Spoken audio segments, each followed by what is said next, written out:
Hey, I'm Todd. Thanks for watching my video and do all that good YouTube stuff. Share it, like it, hit the notification bell, thumbs up, subscribe, all the things that you do.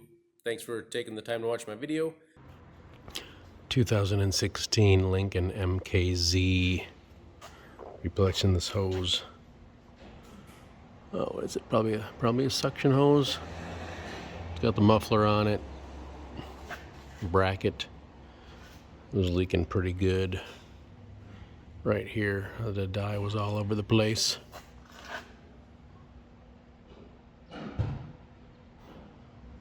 It's just coming out now. Pain in the butt. Got the radiator blocked off here.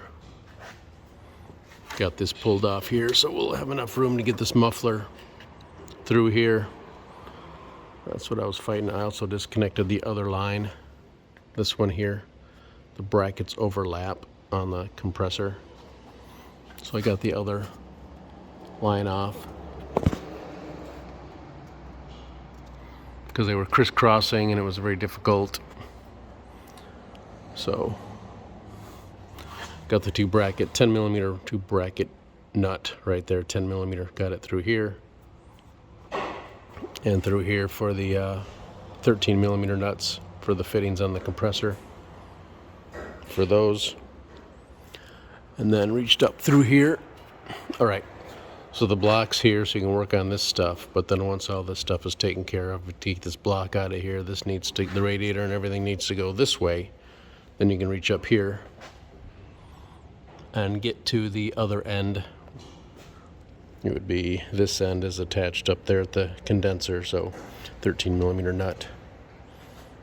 I used a screwdriver and pushed on this fitting and then pulled with the pliers because I couldn't really get to it with my hands.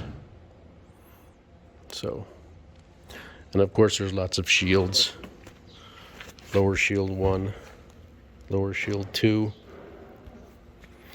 radiator bracket and the radiator condenser and cooling fans are all supported by bungee cords up top. Pull these friction fittings out, and this is up top at the top, so I can get my bungee cords in there and reach some things. So this is just a general overview for this hose. If you're down here and you see your hose leaking down here, this is how I'm going to replace it. So probably get this out of here.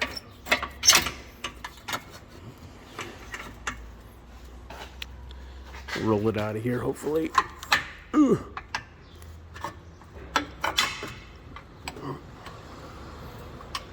It is going to come out of here. If not, I'll be back. And reverse procedure to install. That's what I got for you.